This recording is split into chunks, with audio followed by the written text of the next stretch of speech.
Part 3, The Weight of Dirty Hands. Dawn arrived without asking permission. The sky was still a dark fabric stitched with cold stars, and the wind descended from the mountains like a warning no one could ignore any longer.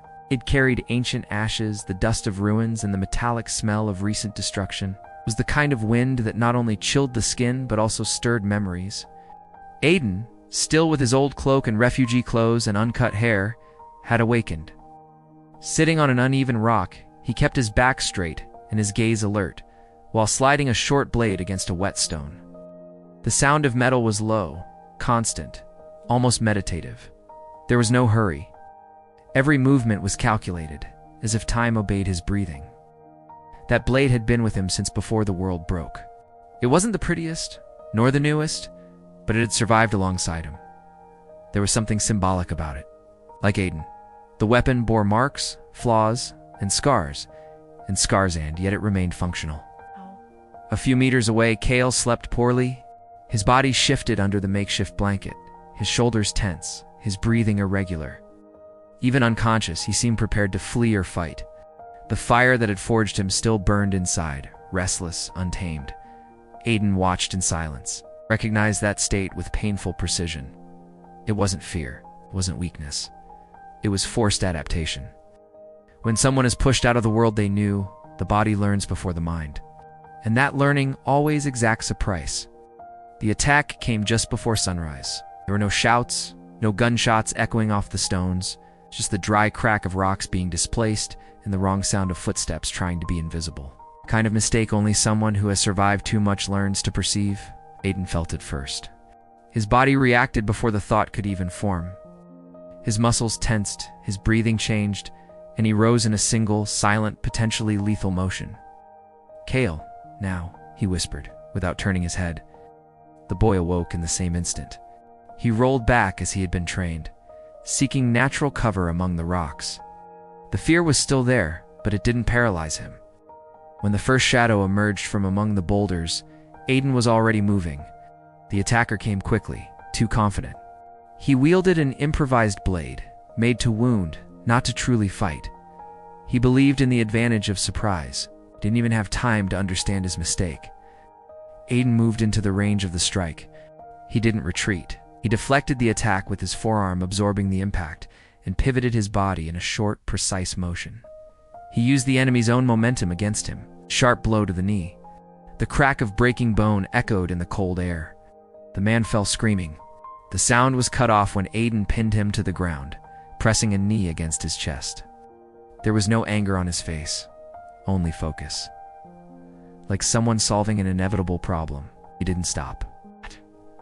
Another aggressor came from the side, taller, stronger, the type who trusted in brute force. Aiden advanced before the man could complete his movement. A direct punch to the throat cut the air from the enemy's lungs. A second blow to the jaw erased any intention to fight. The body fell heavily to the ground. The third one tried to retreat. He realized too late that this was no easy campsite. Aiden reached him in 3 steps, grabbed him by the collar and threw him against the rock with enough force to knock the wind out of him. "Stay down," he said calmly. The man didn't obey. Aiden twisted his arm behind his back, applying pressure with surgical precision. The scream came along with the crack of joints pushed to their limit. He didn't break it, not yet. There was a clear line between control and brutality. Superiority wasn't gratuitous violence. It was mastery of the situation. It was knowing exactly how far to go and when to stop. Cael watched it all with wide eyes. There was no fury in Aiden, no trace of pleasure, it's only efficiency. Every movement was clean, economical, definitive. When the last attacker tried to draw a hidden weapon, Aiden reacted without hesitation.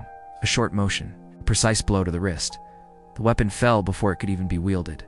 Kick sent it skittering away from the scene, like removing an inconvenient object. Silence reclaimed the place. Aiden took a step back. He took a deep breath. His fists were dirty with blood. Not much, but enough to remember the weight of every decision made that dawn. He looked around, assessing invisible risks. "It's over," he said finally. Cael approached slowly. Steps were careful, as if the ground could still bite. He looked at the fallen men, then at Aiden. Who, were they? He asked. Aiden wiped the blade on his own pants without ceremony. Scavengers, he replied. People who survive by stealing from those who survived a little longer. Cael swallowed dryly. You could have killed them. I could have, Aiden confirmed, without emotion. But today it wasn't necessary. He looked directly at the boy. Never fight to prove something. Fight to finish it. After the bodies were dragged away from the camp, the sky began to brighten. The world revealed its scars in the weak light of dawn. Cael sat on a rock, visibly shaken. His hands trembled, not from fear, but from recognition. You don't fight like them, he said at last. Aiden sat beside him. The silence between them wasn't uncomfortable. It was dense, laden with unspoken things. "'Cause I was once like them," he replied. Cael took a while to speak. "What changed you?" Aiden looked toward the horizon, where the sun began to tear through the clouds. "Weariness," he said. "And the certainty that surviving without humanity is no victory." Cael nodded slowly. "I don't want to become that." Aiden placed a hand on his shoulder. "Then don't," he said. "But know this, choosing not to become it also requires strength." When the sun rose fully, Aiden stood up. He gathered the few belongings and adjusted the backpack on his shoulders. "Let's move on," he said. "They might come back, or others will." Cael got to his feet and before walking, paused. "Thank you for not letting me fight." Aiden held his gaze for a few seconds. "It's not yet," he replied. "When it's time, you'll know. They'll be by your side." They set off toward the Black Mountains. Now they weren't just survivors. They were two men being forged, one by the weight of the past, the other by the conscious choice not to repeat the same fate. The silent road, it seemed, knew it. The end. Thank you for getting this far. Subscribe to the channel and receive more videos like this.